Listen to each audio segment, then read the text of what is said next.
Point को बोल दे रहा हूँ कि पहले हमारा काफी let us come from the modern theories from Dalton's atomic theory. It was given that atom is smallest particle which is indestructible which can not break into smaller particle further. फिर हमारा आता है कैथोड एक्सपेरिमेंट जिससे discover होता है electrons का. और क्या होता है, एक बार ये मिला कि atoms contain in them some small particles called electron which have negative charge. तो अगला क्वेश्चन आता है कि how in the atom electrons can be arrange. Moreover ये क्वेश्चन आया था इसमें कि अगर एटम के अंदर कुछ नेगेटिव पार्टिकल होते हैं which were called negatrons by sir J J Thomson and the term electron was given by scientist Stoney. एक scientist Stoney who coined the term और give the term name electron.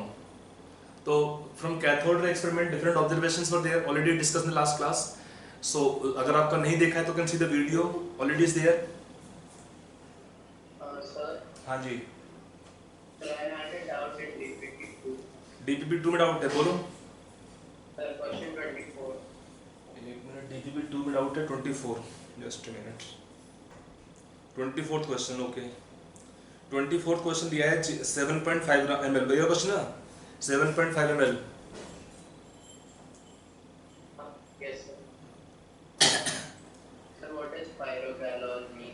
एक minute रुक जाता हूँ.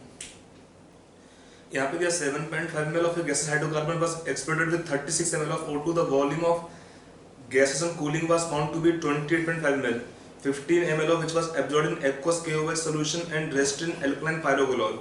Then for the hydrocarbon, what is the molecular formula? देखो इसमें क्या होता है, यहाँ पर कुछ गैस होते हैं which are absorbed by different solutions. तो एक थोड़ा सा मैं एक दो पॉइंट याद दे रहा हूँ कि different gases होती हैं which can be absorbed by different solutions.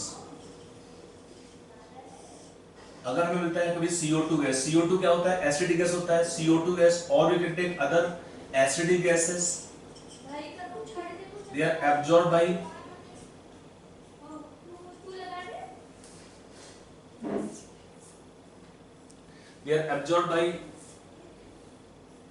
Base aqueous KOH.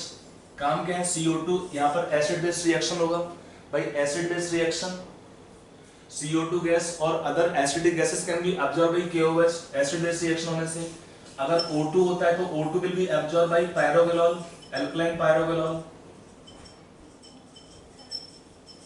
ऐसे तो फॉर्मूला नहीं चाहिए, खाली ध्यान रखिएगा एल्कलाइन पायरोगोलोल. पायरोगोलोल क्या होता है बेसिकली, अगर हमारे पास बेंजीन में 3 OH होंगे 1 2 3 पोजीशन पर नाम होता है पायरोगोलोल.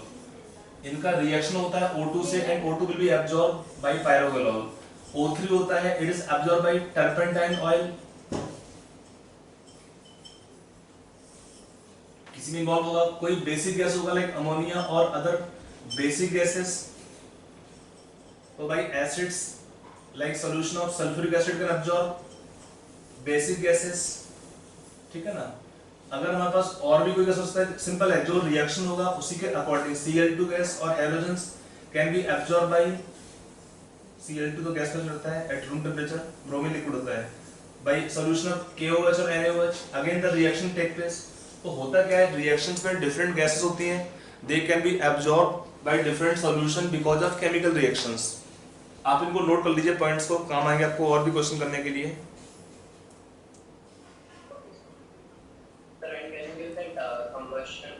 अरे एक मिनट रुक जाओ यार, पहले इतना लिख लिया, लिख लो ना.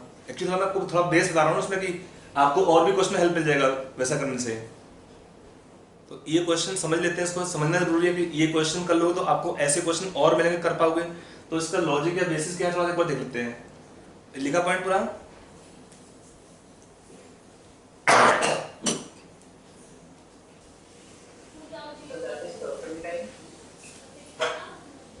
क्या हुआ,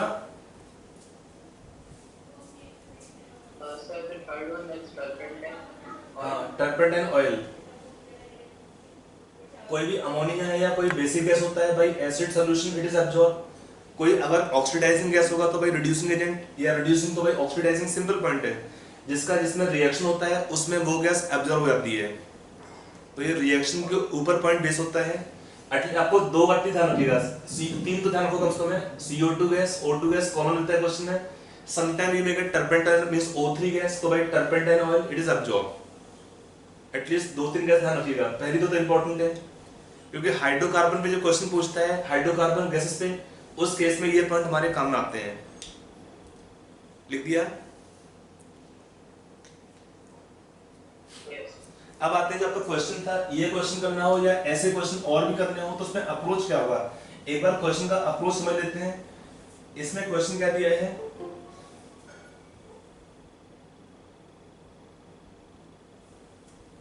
इसमें क्वेश्चन क्या दिया है आपको 24 था ना क्वेश्चन नंबर। यहाँ पे क्वेश्चन था 7.5 ml of gases hydrocarbon was exploded with 36 ml of O2। देखो यहाँ पे लिखा है हाइड्रोकार्बन गैस फेज में दिया है, तो ये हमारा हाइड्रोकार्बन मान लेते हैं CXHY गैस फेज में होगा। तो कंबशन में क्या होता है, O2 चाहिए होता है। I given this relation, if you remember in laws of chemical combinations, उसमें यूज होता है इस टाइप का। एक था ना gas law of combining volumes of gases, तो क्या देगा प्रोडक्ट में x मोल CO2 गैस, और वाटर आपका बनता है लिक्विड फेज में। लिखा ना ऑन कूलिंग, यहाँ पे कूलिंग पे क्या होता है, वाटर का हम कर देंगे लिक्विड फेज में, ये हमारा रिएक्शन होगा इसमें।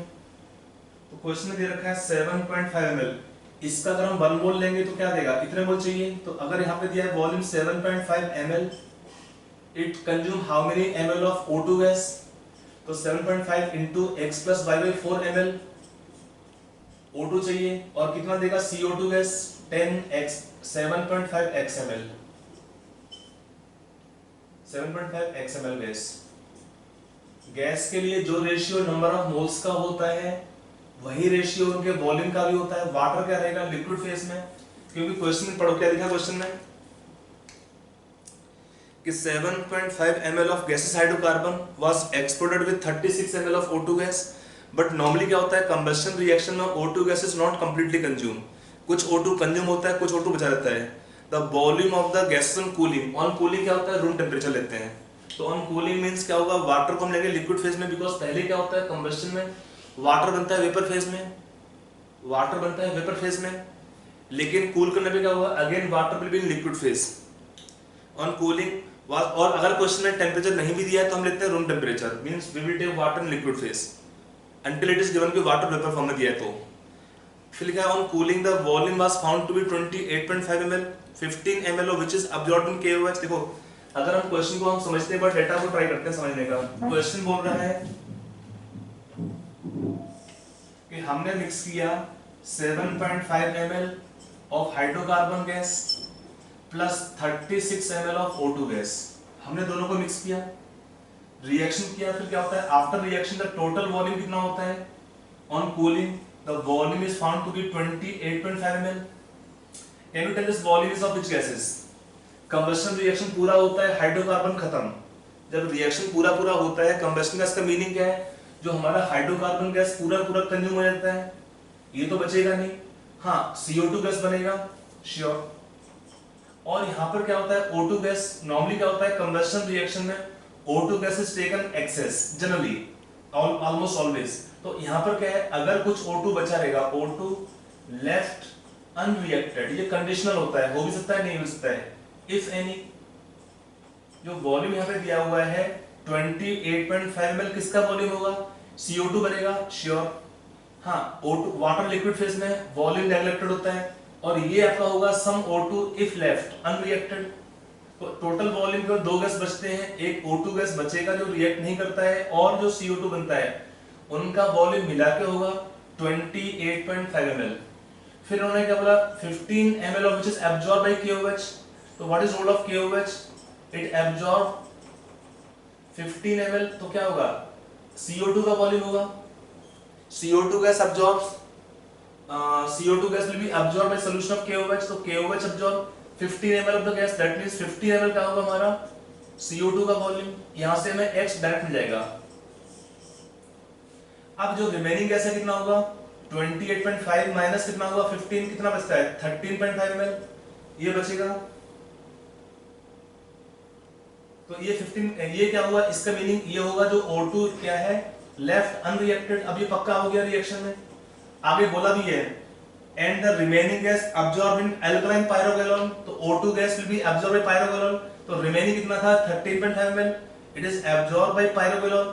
इसका मीनिंग क्या है, how much O2 in the reaction is used up, कितना हुआ कंज्यूम 36 ml, माइनस कर दोगे 13.5 ml, ये क्या है, it was taken in the beginning,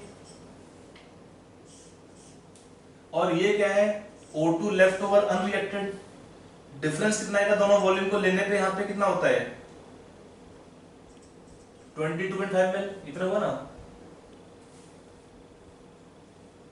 तो इतना O2 कंज्यूम होता है, ये हुआ 22.5 ml O2। अब यहां से हमारे पास x निकल चुका 2 है, तो y का वैल्यू क्या होगा, can you find the value of y। यहां से हमारे पास x plus Y by 4, x कितना है 2 प्लस वाई बाई 4 कितना हो जाएगा 22.5 बाई 7.5 कितना होता है, ये 3 हो गया। तो y बाई 4 कितना आपका हो जाएगा रिएक्शन में 3 माइनस 2, यहां से y दैट इज 1, तो यहां से y कितना हो जाएगा इस केस में 4, x2 आ गया, y4 हो गया, that means the hydrocarbon is what, CXHY is the hydrocarbon, put the H and Y, C2H4 is the answer of this question. Are you clear this question or not now?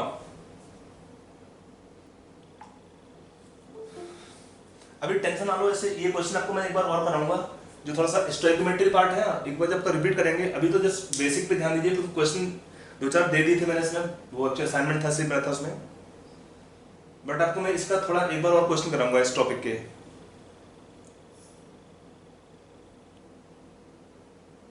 Any doubt more you want to ask, you can ask. Sir, the next question is 25. 25 भी है, okay Sir, alkane. एक minute रुक जाओ, अभी देख लेते हैं।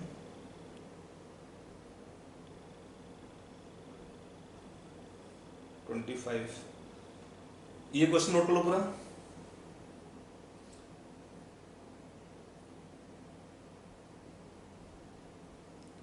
ये तो रिएक्शन यूज कर लोगे ना सेम, यहाँ पे क्या दिया है, एल्केन फॉर्मूला क्या होता है, alkene Only ratio is given. हाँ हाँ मिल जाएगा उस रेशियो से। एल्केन का फॉर्मूला पता है क्या होता है, एल्केन्स क्या होते हैं, Sir, CnH 2n+. बस तो हमारे पास 2n+2 भी है, तो y कितना है 2n+2 हो जाएगा। n अगर हमारे पास x है तो y क्या है 2n+2 हो जाएगा, केवल एक तो वेरिएबल है n निकालना आपको है। Can you all try this question for 1 minute more, all of you? Question number 25 if you have. I am sending this DPP once again, अगर आपको नहीं होगा तो दोबारा देख लीजिए। चलिए ये क्वेश्चन लिख दिया, पूरा हो गया, लिख दिया। Yes, sir. चलिए अगर हम अगला क्वेश्चन लेते हैं, आप बोलो एल्केन, तो एल्केन में तो आपका x और y वेरिएबल तो होंगे नहीं, सिंगल वेरिएबल है केवल n।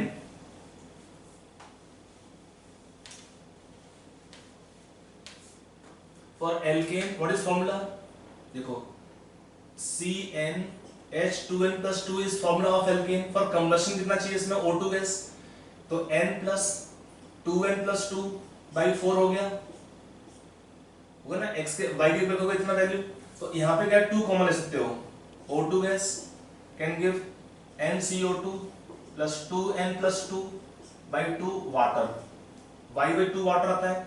This reaction can write again CnH2n+2 plus, यहाँ पे अगर हम 2 से डिवाइड करें तो कितना बचेगा n+1/2, तो कितना होता है n+1/2 कितना हो जाएगा 2n, 1n+2 1, तो 3n+1 हो जाएगा अपॉन 2, कैन बी राइट। इसको अगर हम करते हैं सिंप्लीफाई कितना होगा n 2 से किया डिवाइड तो 2n मतलब n+1 रहेगा, तो 2n + n+1 मींस 3n+1 हो गया O2 गैस। यहाँ पे तो NCO2 है ही, यहाँ कितना है आपका ये 2 से डिवाइड करने पे देगा n+1 है ना, 2 से डिवाइड करने से देगा n+1 रहेगा। वाटर, हमें वाटर से लिंक नहीं करना है, ये हमारा रिएक्शन होगा, सेम रिएक्शन को हमने लिखा इस फॉर्मेट में। अभी तो डाउट नहीं है ऐसे लिखने में, हमने केवल इसको कर दिया सिंप्लीफाई। तो इसको हम अगर करते हैं सिंप्लीफाई तो ये आता है 3n+1 और ये होगा आपका n+1। हमें क्वेश्चन में क्या दे रखा है, रेशियो दे रखा है, क्या क्वेश्चन बोला है 25 क्वेश्चन है ये वाला। क्वेश्चन दे रहा है एक गैसियस एल्केन गैस फेस में दे रखा है alkene was exploded with O2 gas. The volume of O2 for combustion, complete combustion to CO2 formed in the ratio is 7:4. Meaning क्या है 3n plus 1 by 2 upon कितना बना आपका CO2 का volume O2 required for combustion to CO2 formed in the ratio 7:4. तो हम क्या लिखेंगे इसको 3 मतलब यहाँ आ जाएगा 4 into 3n plus 1 है ना इज इक्वल टू 7n. कोई डाउट 4 into 3 by 2 रखेगा यहाँ पे तो कितना आ जाएगा यहाँ पे 2 से डिवाइड करने से 6n plus 2 is equal to 7n. यहाँ से n कितना हो जाएगा 2. That means what is alkene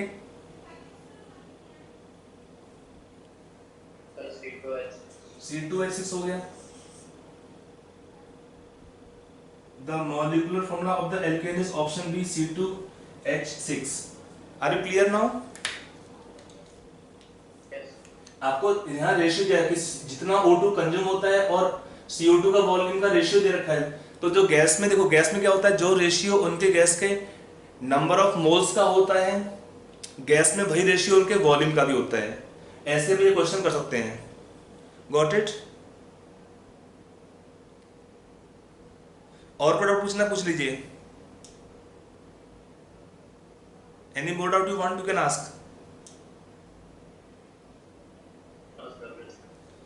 okay shall we proceed then further for next topic next chapter.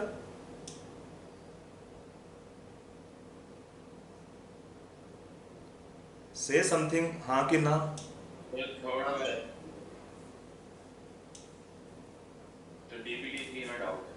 हाँ तो जल्दी पूछना डाउट है जो आप तो मना करते डाउट नहीं पूछने हैं.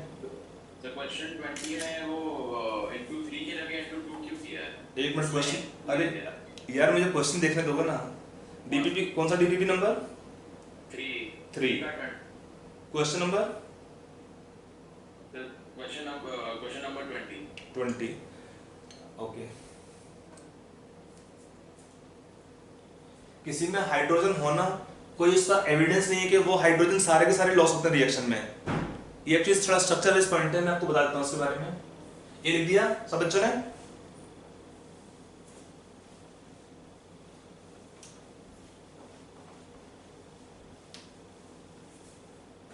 डीपीपी 3 में हम क्वेश्चन लिख लेते हैं वाला क्वेश्चन नंबर 20 में देखो इनफैक्ट हमारे पास एक कंपाउंड होता है H3PO4. यहाँ पे H3PO4 नहीं है H3PO3 है. देखो H3PO4 H3PO3 और एक होता है H3PO2. ये 3 कंपाउंड होते हैं जो कि फास्फोरस से क्या है ऑक्सो एसिड बोलते हैं.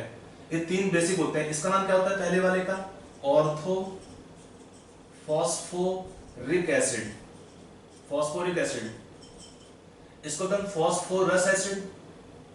Phosphorous acid. ये इसका नाम एक होता है फॉस्फोनिक एसिड. ये फॉस्फोरिक होता है ये फॉस्फोनिक होता है फॉस्फोनिक एसिड. और इसको हम क्या बोलते हैं हाइपो फॉस्फोरस एसिड. इसका एक नाम और भी होता है फॉस्फेनिक एसिड. फॉस्फेनिक एसिड. ये 3 एसिड आपके होते हैं. तीनों में 3 आपको H दिख रहा है बट सारे के सारे जो H होते हैं नॉट रिप्लेसेबल. हमने एक पॉइंट आपको याद कहा था अगर आपको याद होगा कि for acids what is the n factor value.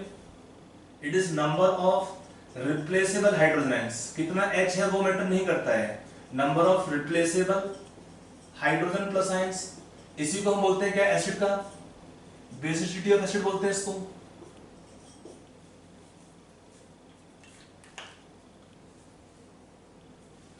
तो इन तीनों में क्या होता है n फैक्टर वैल्यू सेम नहीं है. पहले में n फैक्टर 3 होता है सेकंड में n फैक्टर 2 होता है इसमें n फैक्टर 1 होता है. इसका कैसे पता चलता है स्ट्रक्चर से. एक चीज अब आने वाले थोड़ा स्टोइकियोमेट्री एडवांस पोर्शन में आपको मैं पढ़ाऊंगा इनके बारे में थोड़ा स्ट्रक्चर बेस लेके. बॉन्डिंग होने से क्या होता है कि केमिकल बॉन्डिंग क्लियर होने से आपको इजीली समझ में आता है. ये हुआ पहला कंपाउंड. ये सेकंड का स्ट्रक्चर है. तीनों का स्ट्रक्चर देख लीजिए और ये लास्ट का स्ट्रक्चर है। सर हाँ सर कैमरा को सर थोड़ा राइट में ले लें। बिल्कुल ले सकते हैं, ठीक है। अभी ये सर थोड़ा और थोड़ा करना पड़ेगा। सर उतना दिखाइए। सर मैंने ठीक है आपका ये सर ना हो। एक्चुअली सामने दो कैमरे रखे हुए हैं, एक कैमरा आपका ये चल रहा है वेबकैम, वो भी स्टैंड पे है, और एक चल रहा है रिकॉर्डिंग कैमरा। रिकॉर्डिंग में कोई क्लास रिकॉर्ड हो रही है, तो दोनों को इकट्ठा रखते हैं आगे पीछे करके। क्या क्लैरिटी नहीं आ रही बोर्ड पे? क्या है मतलब दिख नहीं रही ठीक से? हल्का सा लाइट फ्लो हो रही है क्या? सर देख रहा पूरा क्लियर है ना? हाँ सर दिखना चाहिए। नया वेबकैम लिया यार, अच्छा वाला लिया है, तो आई होप कि आपको दिखना चाहिए अच्छे से।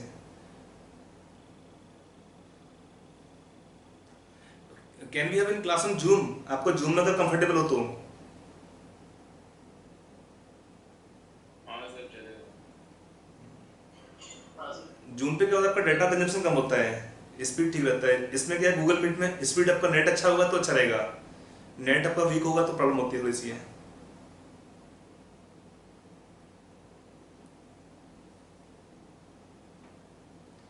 तो all of you can install Zoom in your mobile phones और डिवाइसेस। तो I will send the link for next class on the Zoom. कल मॉर्निंग हम क्लास जूम पे करते हैं, ठीक है?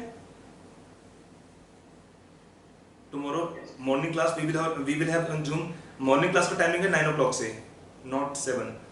लास्ट टाइम टोल्ड, बट इस बार एक्चुअली ऑलरेडी क्लास मेरा होता है 7 से, तो कल का क्लास आपका होगा मॉर्निंग में 9 o'clock से, 9 to 10:30।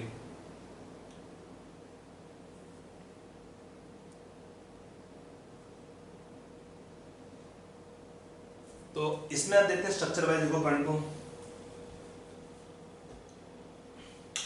तो यहाँ पर क्या होता है, OH बॉन्ड पोलर होता है, तो तीनों के तीनों H लगे होते हैं ऑक्सीजन से। तो OH बॉन्ड में क्या होता है, बॉन्ड ब्रेक होने से O नेगेटिव बनता है, H प्लस। तो तीनों के तीनों H क्या होते हैं इसमें, रिप्लेसेबल, इसलिए हमने बोला इसका इफेक्टर 3 होता है। बट यहाँ पर क्या होता है, PH बॉन्ड है, ये बॉन्ड क्या होता है, ऑलमोस्ट कोवलेंट होता है, क्योंकि जो दो एटम होते हैं P और H, they have similar value of electronegativity. मतलब ये बॉन्ड कोवलेंट होता है, तो ये H क्या होता है, नॉट रिप्लेसेबल। यहाँ पे केवल 2 H होंगे विच आर रिप्लेसेबल, यहाँ पे तीनों H थे रिप्लेसेबल, तो इसलिए हमने इसका बोला फैक्टर 2 होता है। इसमें केवल एक ही H होगा जो रिप्लेसेबल होगा, यहाँ पे ये वाला H, ये दोनों कोवलेंट बॉन्ड है, ये दोनों H क्या होता है, नॉट रिप्लेसेबल। तो क्या आएगा इसमें, n फैक्टर वैल्यू 1 होता है। तो कभी अगर 3 कंपाउंड मिलते हैं, देख लीजिएगा तीनों का n फैक्टर सेम नहीं है, H तीनों मिलता है सेम है, 3 दिखता है, बट तीनों H क्या है, रिप्लेसेबल नहीं होते हैं। तो इसमें 3 हुआ H रिप्लेसेबल है, क्योंकि 3 OH ग्रुप होते हैं। इसमें 2 OH होते हैं, तो 2 ही H हो गए रिप्लेसेबल। इसमें सिंगल OH होता है, तो only 1 H is replaceable in last compound. Got it? आपको हमें कैसे पता चलेगा, तो थोड़ा वेट करना पड़ेगा। इसमें स्टोइकोमेट्री का एक जो थोड़ा सा एडवांस पोर्शन आता है, वो पढ़ाएंगे केमिकल बॉन्डिंग के बाद। आपको स्ट्रक्चर केमिकल बॉन्डिंग क्लियर होगा तो ये समझना आपके लिए फिर बाएं हाथ खेल होता है आराम से, कि हाँ कैसे और भी कंपाउंड मिलेंगे नए, you can think more easily. तो फिलहाल एग्जांपल था एक दो देख लीजिएगा। स्पेसिफिक ग्रेविटी क्या है? That is basically also called as, इसका 2 नाम होता है। एक टर्म होता है स्पेसिफिक ग्रेविटी, इसका एक नाम और भी होता है, it is also called as relative density. Relative density, तो सर मतलब सेम ही है डेफिनेशन तो। हाँ एक्चुअली ये रेशियो होता है। ये क्या होता है, it is ratio of the density of solution to density of water at 4 degree Celsius. I hope it is known to you कि वाटर का डेंसिटी कितना होता है 4 पे, विच इज 1 ग्राम पर सीसी। तो यहाँ पे होता क्या है, ये तो 1 ही होता है, तो that is same as solution density, but unit नहीं होता इसमें कोई भी है। और the specific gravity there is no unit, because it is ratio of density of solution in gram पर सीसी कर लोगे to density of water in gram पर सीसी। ये कितना होता है, ये होता है 1 ग्राम पर सीसी। पता है कि नहीं पता है कि for water we have density 1 gram पर CC at temperature of 4 degree Celsius. तो इसका यूनिट कुछ नहीं होता है, बट इसका मीनिंग क्या होता है, it is same as solution density in gram per cc but without unit. Got it?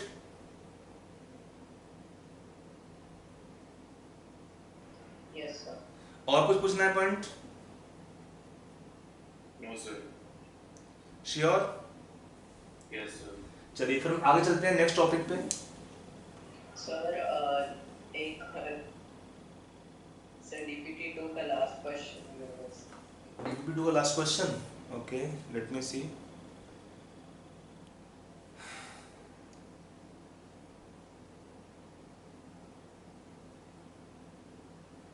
Last question दिया है 1 litre of gas mixture of CO and CO2 is reacted with red hot charcoal. देखो इसमें reaction involve होती है, थोड़ा reaction का idea चाहिए आपको होगा। CO2 का रिएक्शन होता है चारकोल से, तो क्या बनता है CO गैस।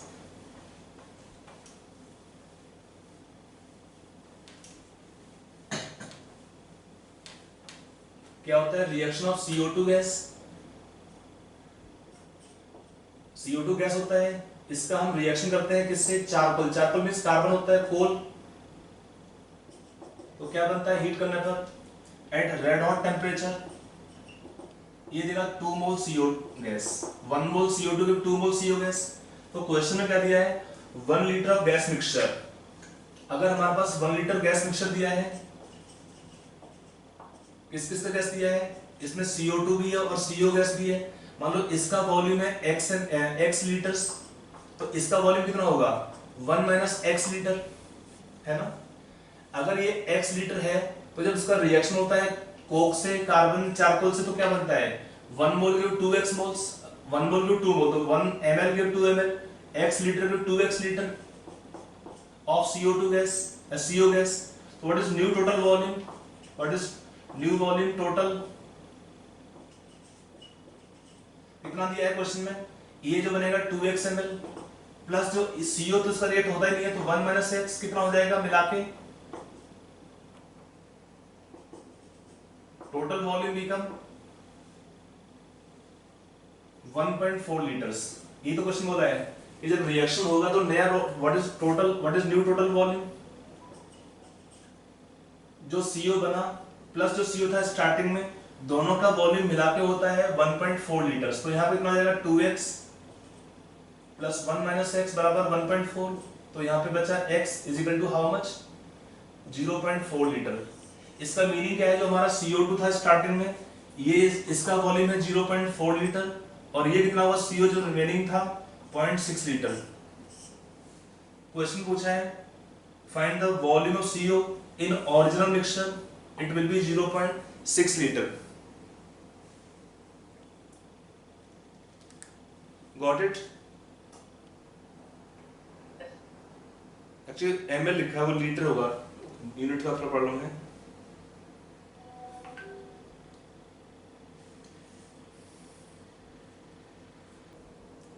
हो गया?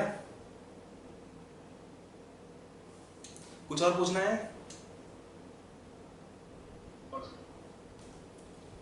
चलिए तो हम आते हैं अगले टॉपिक पे, इन टॉपिक एटॉमिक स्ट्रक्चर।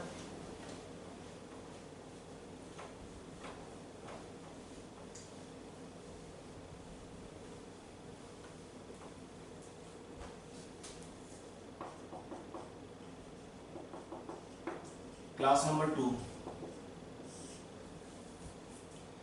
तो क्या है टॉपिक एटॉमिक स्ट्रक्चर। अगला पॉइंट क्या आता है, हमने डिस्कस किया था कि after the cathode experiment John sir J Thomson gave his atomic model which is called as plum pudding model. जब ये क्लियर हुआ था कि एटम के उसमें जो एटम के अंदर इलेक्ट्रॉन होते हैं which are negative charge particle, for atom to be as a whole electrically neutral they should also have in them some positive particles। तो उन्होंने क्या बोला थॉमसन ने, बिफोर वी मींस जो आगे का थ्योरी भी और डिस्कवर नहीं हुए थे, इन्होंने बोला कि atom is taken as a whole a positive charge sphere which contain in them electrons embedded like seeds in the watermelon or in the pudding we can take raisins। तो उसी वक्त प्लम पुडिंग मॉडल और that is also called watermelon model. इसके लेकिन दो drawback थे। क्या क्या ड्रॉबैक थे इसके? No experimental evidences to support this model, और सेकंड पॉइंट क्या था, it could not explain the observations of Rutherford's alpha particle scattering experiment. यहाँ पे जो अल्फा पार्टिकल्स क्या होता है थोड़ा सा आइडिया लेते हैं उसके बारे में। देखो बेसिकली एक टर्म आता है, प्रॉपर्टी होता है रेडियो एक्टिविटी का, थोड़ा सा समझते हैं रेडियो एक्टिविटी। एक बार मैंने समझाया था पहले भी क्लास में, but I am just repeating in brief. ये क्या होता है, इसको लिंक करते हैं हम अगले टॉपिक में। तो it is a phenomena of spontaneous emission of alpha beta particles, alpha beta gamma radiations from certain substances called radioactive substances, radioactive substances। क्या हुआ? हाँ, हम जस्ट रिपीट कर रहा हूँ, 5 मिनट लगेगा, कोई दिक्कत नहीं है? कोई दिक्कत है? हाँ, बच्चे कुछ नए भी हैं तो they can at least also understand. आप लोग ये बात सुन लीजिए दोबारा से। छोटा सा टॉपिक है, just I introduce only alpha beta particles, nothing else more. तो वापस लिखूं या नहीं? अगर आप लिख चुके हैं, क्लियर है, तो लिखने की रिक्वायरमेंट नहीं है। लास्ट क्लास में जो था वो सब लिखा है, तो ये लिख लीजिए। हाँ, तो आपको लिखने का रिक्वायरमेंट नहीं है, खाली सुन लीजिए अगर मन हो तो। यहाँ पर क्या होता है, water alpha particles they are simply doubly ionized helium atoms or can take helium nucleus। अगर आपका हीलियम एटम होता है, उससे हमने दोनों एटम निकाल दिए तो क्या बचता है? It is called as alpha particle. For writing nuclear reaction symbol लेते हैं इसका 2He4, atomic number mass number will not change।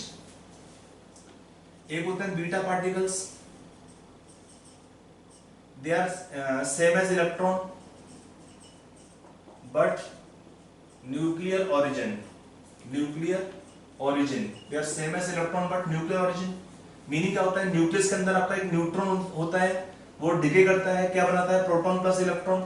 इसी को हम बोलेंगे beta particle. If you right nuclear reaction, तो ये हमारा सिंबल होता है न्यूट्रॉन का 0N1, सिंबल ऑफ प्रोटॉन होता है 1H1, और यहाँ पे इसको लिखते हैं -1E0। ये है सिंबल हमारा किसका? बीटा पार्टिकल के लिए। और एक होते हैं गामा रेडिएशंस, इन्हें हम रेडिएशन रेज बोलते हैं। They are not having particle nature at all, we simply call them gamma radiations. They are simply high energy radiations,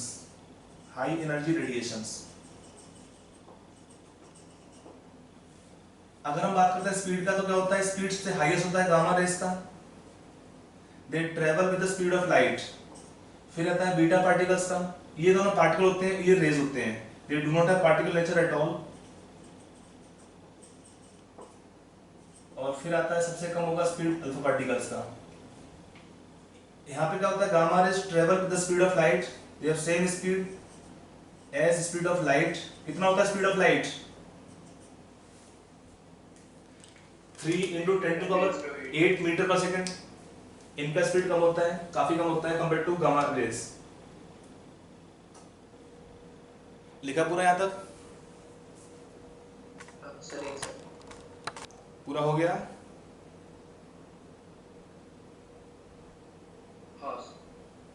चलिए, एक्चुअली जो हमारे साइंटिस्ट हैं, जो हम रदरफोर्ड पढ़ने वाले हैं, उसमें भी ही was basically studying the penetration power of this radiations. अगर हम इसमें और भी पॉइंट लिख लेते हैं, for the given radiations what is the penetration power to metals in different thicknesses. तो अगर हम बात करेंगे penetration power of these radiations, तो किसका हाईएस्ट होता है? गामा रेज का। फिर होता है बीटा का, सबसे कम होता है अल्फा पार्टिकल्स का। जितना मास ज्यादा होगा उतना ही कम होता है इसका पेनिट्रेशन पावर। और penetration is to what, to different metal what thickness they can pass is called penetration power of these radiations. और इसमें क्या होता है, अगर हम देखते हैं यहाँ पर इनका deflection in the electric field. मान लो कोई सब्सटेंस दिया है यहाँ पे, it is some radioactive substance, which can suppose release all three radiations। तो और हम अप्लाई करते हैं इसमें इलेक्ट्रिक फील्ड, तो अगर होंगे gamma radiations they pass through electric field without any deflection means they are neutral. जबकि क्या होता है, alpha particles show deflection toward positive negative plates and beta particles show deflection towards positive plates. ये होगा alpha particles, ये होता है beta particles.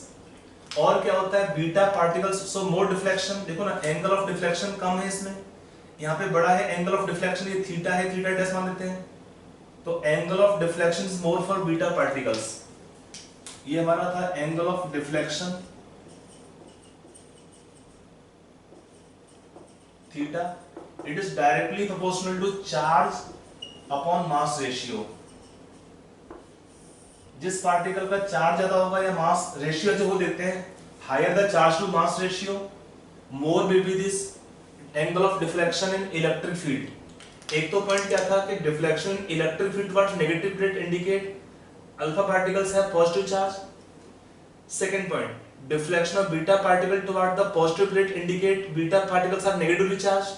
और गामा रेडिएशन पास करते हैं इलेक्ट्रिक फील्ड में without any deflection, that indicate they are electrically neutral, they are electrically neutral.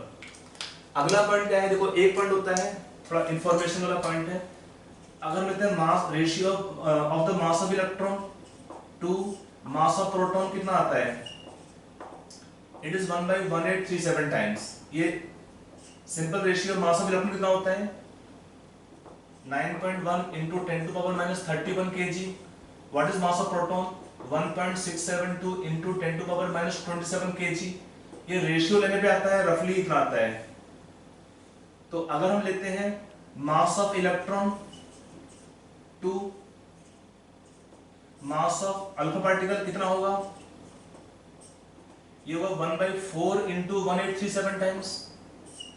What is mass of alpha particle? 4 atomic mass unit, उसमें दो होते हैं प्रोटॉन, दो होते हैं न्यूट्रॉन, जिसका मास ऑलमोस्ट सेम होता है, तो ये 4 टाइम हो जाता है। अगर हम लेंगे E upon M ratio, charge upon M ratio of beta particle, ये कितना होगा, चार्ज ले लिया हमने 1 यूनिट, 1 बाई मास ले लिया हमने, इसको 1 यूनिट मास ले लिया, एंड फॉर अल्फा पार्टिकल कितना आएगा, चार्ज अपॉन मास रेशियो, इसका चार्ज कितना होता है 2 यूनिट्स, रेशियो यूनिट का लेंगे नहीं, चार्ज होगा 2 यूनिट्स, मास कितना होगा इसका 4 into 1837 times the mass of electron, तो कितना हो जाएगा ये 1/2 1837 टाइम्स। आप देख सकते हैं इसका रेशियो है चार्ज अपॉन मास 1, तो इसका रेशियो है चार्ज अपॉन मास का 1/2 into 1837 टाइम्स। तो इसका मीनिंग क्या है, for charge to mass ratio ये काफी कम होता है, E/M ratio of alpha particle is quite less as compared to E upon M ratio of beta particle। इसी पे हमारा डिपेंड होता है ये जो एंगल ऑफ डिफ्लेक्शन है, कि एंगल ऑफ डिफ्लेक्शन ज्यादा होता है बीटा पार्टिकल का, बिकॉज उसमें चार्ज टू मास रेशियो काफी ज्यादा होता है। देखो ना ये 1 यूनिट है, अगर मान लेते हैं तो ये होगा इतना times. That is how we can link the charge to mass ratio of beta particles and angle of deflection and alpha particles. तो ये भी लास्ट टाइम किया था। हाँ हाँ, बस खत्म, इतना ही बताना था मुझे। सर ये लिखने की जरूरत नहीं है ना ना, आप ऑलरेडी लिख चुके हैं तो उनको रिक्वायरमेंट लिखने का नहीं है। जिनको कुछ डाउट होगा दे कैन सी, अदरवाइज जो बच्चे नए हैं they can see, they can write down. Sir gamma ray sir photon की बात होती है। हाँ बिल्कुल, दे आर इलेक्ट्रोमैग्नेटिक रेडिएशंस। अब पढ़ाएंगे इसको भी, आज तो मेरे ख्याल से न्यू बैग कल हो पाएगा टॉपिक ये वाला, आज तो शायद हम रदरफोर्ड वर्क कर पाएंगे तो भी काफी है। लिखा सब बच्चों ने? चलिए फिर आगे चलें। अब आते हैं हमारा नेक्स्ट टॉपिक है, वो है Rutherford's alpha particle scattering experiment. I hope now you are clear with the meaning of alpha particle. इसका बेसिक आइडिया आपको लग गया है।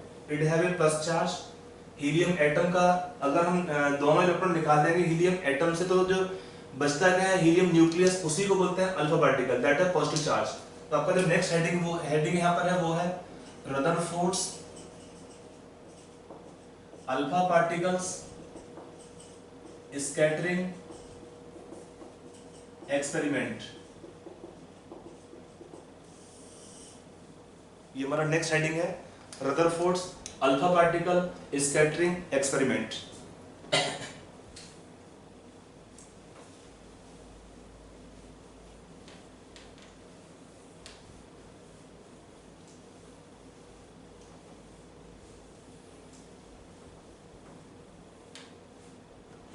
देखिए यहाँ पर क्या था, ये हमारे scientist Rutherford ji, basically he was studying the penetration power, he was studying the penetration power of different radiations. कौन से radiations?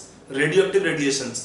He was studying the different sources of radioactive substances, some were emitting alpha particles, some beta, some gamma. तो basically he was observing that observations. उसी में इसको मिला observations when he was bombarding the alpha particles through the different metals of different thicknesses। उसी के according he can gave his own atomic model। और जो आपका न्यूक्लियस का डिस्कवरी का जो कहता है ना, nuclear distribution for the discovery of nucleus, the contribution is given by mainly Rutherford by this experiment. तो कैसे इसका सेटअप था एक्सपेरिमेंट का, देख लेते हैं एक बार डायग्राम से। he has taken a source which is emitting the alpha particle। यहाँ पे क्या है, this is a alpha particle emitter. ये कोई सब्सटेंस यहाँ पे है, it is alpha particle emitting radioactive substance और एमिटर। अंडरस्टैंडिंग है, रेडियोएक्टिव तो हुआ ही। और फिर क्या किया उसने, ही हैज टेकन ए स्लिट। थोड़ा सा नीचे खींचना पड़ेगा डायग्राम को।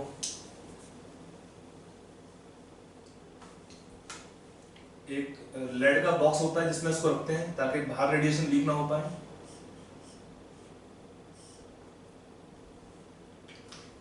यहाँ पे रखा उसने एक substance which was emitting alpha particles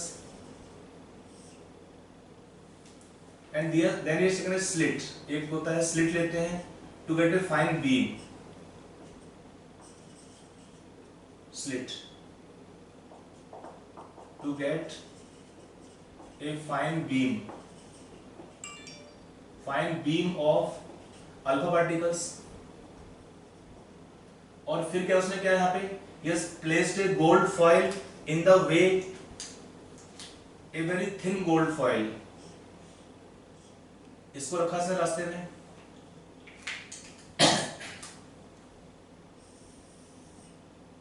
and then he has taken surrounding it। ये हमारा था एक movable circular screen.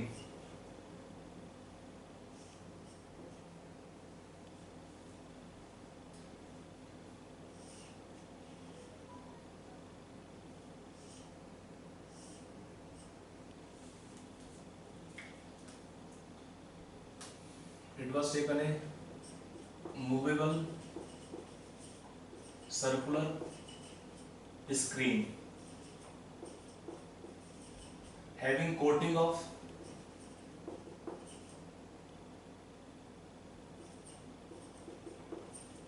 zinc sulfide। Why this compound taken zinc sulfide? It shows the property of scintillation effect called as scintillation।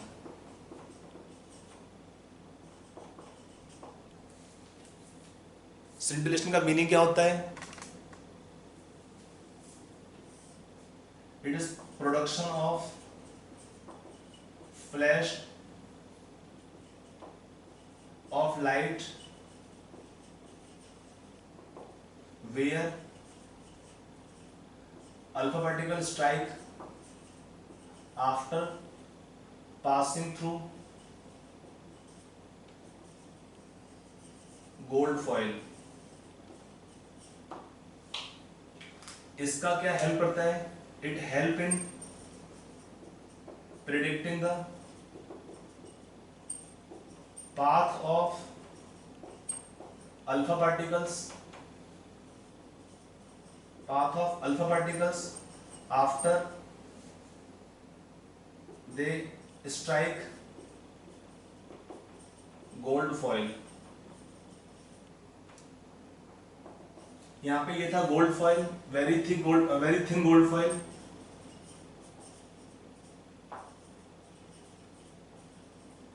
Around 0.004 millimetre thick. Gold क्यों लेते हैं? Why gold is taken? Actually gold में क्या होता है property? Gold is highly malleable, it have high malleability, so you can make very fine sheets of gold. The reason why gold was preferred, so in the diagram they have taken, means in the experiment he has taken gold or highly malleable metals. So gold is commonly taken, gold, silver can be taken easily. तो gold में क्या है? It is highly malleable. We can make so very fine sheets. कितना thickness है? 0.004 millimeter thick, just like paper. Paper thickness बोल सकते हो आप इसमें। तो ये हमारा एक्सपेरिमेंट का सेटअप था कि यहाँ पर एक ये था radio active substance which is alpha emitting source था। यहाँ पर एक स्लिट लेते हैं। स्लिट क्या होता है? एक बीम को to get a beam the slit was used, और इस बीम को हम क्या करते हैं? बम्बार्ड करते हैं गोल्ड फॉयल पर। गोल्ड फॉयल, गोल्ड क्यों लेते हैं यहाँ पर? गोल्ड का प्रेफरेंस इसलिए करते हैं, गोल्ड क्या है? हाईली मेलेबल होता है, इससे वेरी फाइन शीट हम बना सकते हैं। एक्चुअली बेसिकली इसका एम ही वही था कि he was studying the penetration power. पहले उसने थिन लिया, फिर थिकनेस बढ़ाता गया, then he was observing to what thickness the different radiations alpha beta gamma radiations can pass through the metal foils. फिर इसने फिर और क्या था इसने, ये हमारा डायग्राम था इसमें, ही has taken further coating on the inner surface. किसका कोटिंग था इसमें? Coating of zinc sulphide on the inner surface. Why taken zinc sulphide? Because एक प्रॉपर्टी है जिंक सल्फाइड का, it show the effect called as scintillation. Scintillation क्या होता है? Just like your fluorescence type का, कि production of flash of light, कि मान लो हमारे ये अल्फा पार्टिकल्स थे, ये हिट करते हैं गोल्ड फॉयल को, जहां पर भी इसको हिट करने के बाद पास करते हैं, जहां भी स्ट्राइक करेंगे गोल्ड फॉयल को, वहां पर क्या होता है? Production of flash of light. Production of flash of light where alpha particle strike, where alpha particle strike हुआ है, स्ट्राइक्स लिख लो याद रखना, अल्फा पार्टिकल स्ट्राइक after passing through the gold foil, strikes after passing through the gold foil. इससे होता क्या है? It help in predicting the path of the alpha particles after they strike the gold foil. कि gold foil को strike करके पास होते हैं तो कहाँ पे जाएंगे? उनके पाथ को ट्रेवल करने में हेल्प करता है ये वाला हमारा coating of zinc sulphide on the inner surface. Got it? और गोल्ड का जो थिकनेस था वो शीट का थिकनेस बहुत कम था, अराउंड 0.004 मिलीमीटर थिक। अब आते हैं इसके ऑब्जर्वेशंस पे। इतना लिख दिया, मैं थोड़ा मिटाना पड़ेगा, जगह नहीं बोर्ड पे लिखने के लिए। You can write below but I have to rub the of.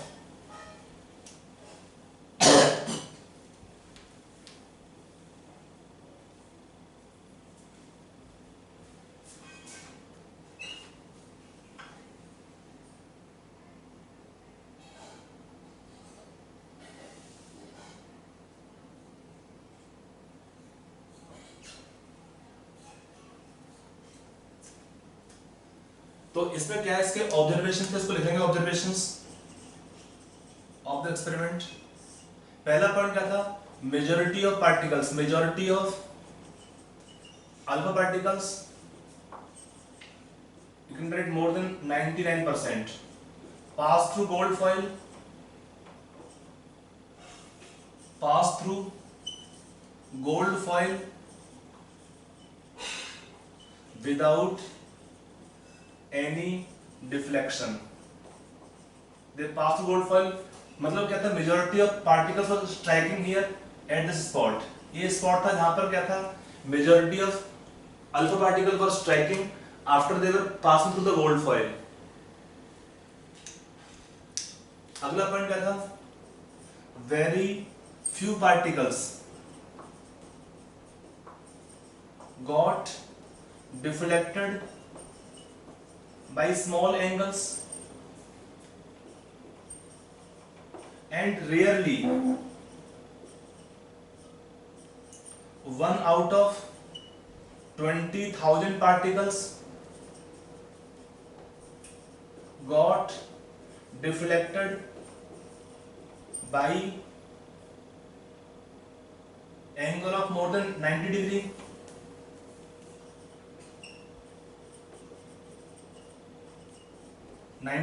Or even came back on same path. कि majority of particles was tracking the gold foil here, और क्या था some particles were having deflection with small angles,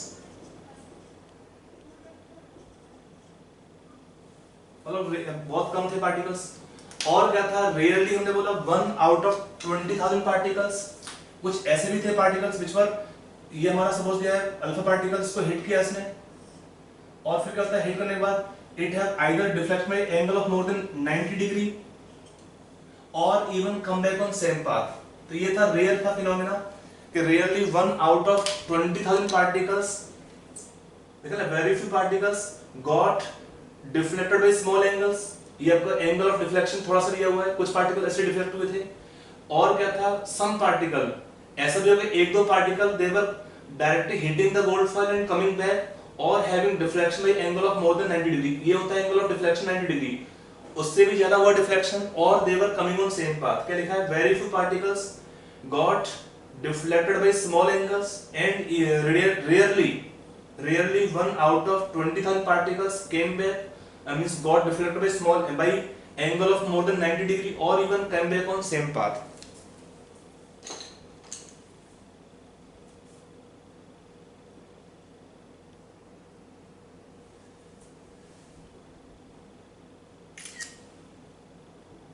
लिख दिया। सारे बच्चे लोग अपना अटेंडेंस क्लास में दे दो, attendance in your WhatsApp group, either right now or after class over. Today give your attendance. Just write present sir, नाम तो सबका है ही almost. In your WhatsApp group, all of you will give attendance today. ये लिखा point सब बच्चों ने पूरा? प्रेजेंट लिखना। हाँ सर लिखो प्रेजेंट। साथ में if you have respect you can write sir also. You can write sir also, present sir. खाली प्रेजेंट तो होता है यार, दोस्ती है तो प्रेजेंट लिख सकते हो, इफ यू वांट फील के सारे हैं तो कैन राइट प्रेजेंट सर, आपकी मर्जी है। चलिए ये लिखा पढ़ना है तक, एक मिनट, ये डायग्राम में पॉइंट करते रहना, बिकॉज इसी के ऊपर हमारा बेस है रदरफोर्ड्स का एटॉमिक मॉडल।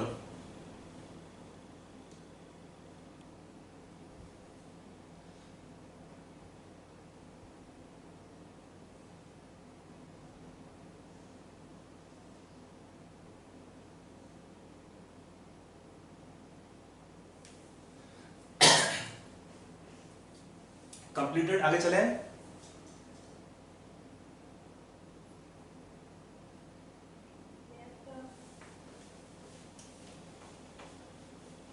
देखो ये हमारे थे observations from the given observation, what were the conclusion from the given observations, they have some conclusion, using the conclusions this model was proposed. तो इसमें क्या था, पहले पॉइंट से क्या मिलता है कंक्लूजन कि majority of alpha particle pass through gold foil without any deflection. इसका मीनिंग क्या था, फर्स्ट पॉइंट का मीनिंग था कि the most of the space of atom is vacant, hollow space, there is nothing in the atom, ऐसे मान सकते हो। So what happen, so majority of particles, majority of alpha particles pass through without any diffraction. I hope it's clear.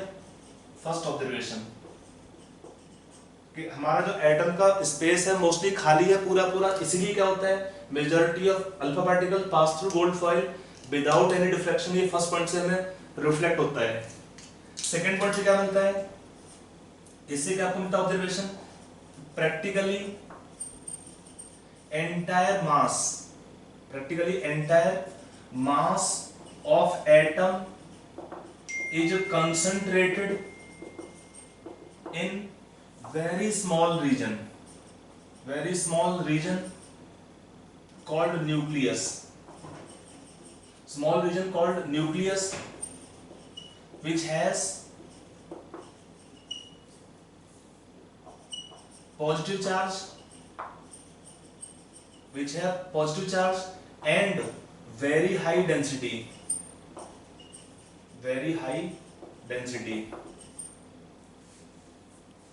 क्या होता है small practically entire mass of atom is concentrated in a very small reason called nucleus which has positive charge and also very high density. ये मेरा हमारा second point से observation से।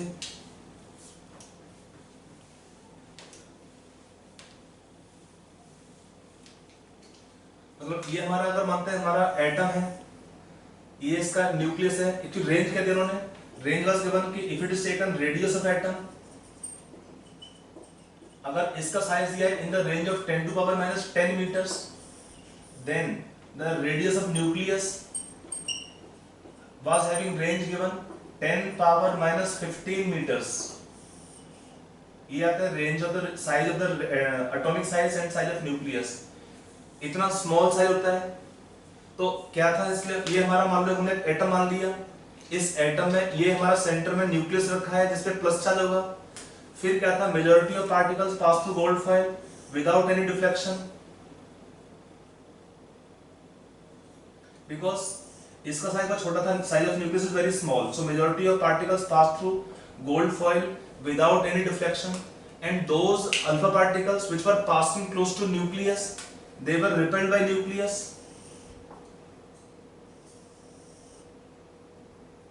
When they are repelled by nucleus, क्या होगा, they will be by repulsion path will deviate slightly from the main path, so they show deflection by small angles. और ऐसा होता है कि if directly one particles can come in front of nucleus, so it can either come back on same path और it will have deflection by angle of more than 90 degree. तो ये हमारा, ये सभी क्या है, ये हमारा एक एटम ले लिया हमने, ये हमारा होंगे न्यूक्लियस, सॉरी ये होंगे अल्फा पार्टिकल्स जो पास हो रहे होते हैं इसमें। तो majority of alpha particle pass through gold foil without any deflection, means atom का स्पेस मोस्टली हॉलो होता है। और क्या है, जो सेंटर में होगा न्यूक्लियस, इसमें होता है plus charge, because then they can repel alpha particles. क्यों रिपेल करते हैं, What is charge of the alpha particle? Positive. Charge क्या होता है? What is the charge on alpha particles? It is positive. और यहाँ पे भी nucleus होगा, that should have positive charge. So they have repulsion. So they have repulsion, and by repulsion they will have deflection by small angles. और कभी ऐसा भी होता है कि डायरेक्टली एक अल्फा पार्टिकल सामने आता है न्यूक्लियस के, तो क्या होता है, either it can come back on same path or it can have deflection by angle of more than 90 degree. लिख लिया? Yes, sir. तो आज के लिए इतना रखेंगे, क्योंकि मॉडल में टाइम लगेगा पढ़ाने में। आई थिंक बच्चों का कुछ का क्लास भी 6 बजे से मैथमेटिक्स का क्लास है कुछ बच्चों का। तो आज हम क्लास को यहाँ पे कंटिन्यू मतलब यहाँ तक रखते हैं। हम नेक्स्ट क्लास पढ़ाएंगे, कल क्लास मॉर्निंग में आपका 9 बजे से है, ठीक है। सुबह क्लास आपका मॉर्निंग 9 o'clock से है। वहाँ पर हम इस टॉपिक आगे कंटिन्यू करेंगे, Rutherford's atomic model, and then we discuss इसके कुछ ड्रॉबैक्स हैं, black body radiations, Planck's quantum theory, ये हम कल टॉपिक कंटिन्यू करेंगे इसके आगे, ठीक है बच्चे लोग। तो आज की हम यहाँ सेवा समाप्त करते हैं, कल मिलते हैं सुबह 9 बजे। Okay okay.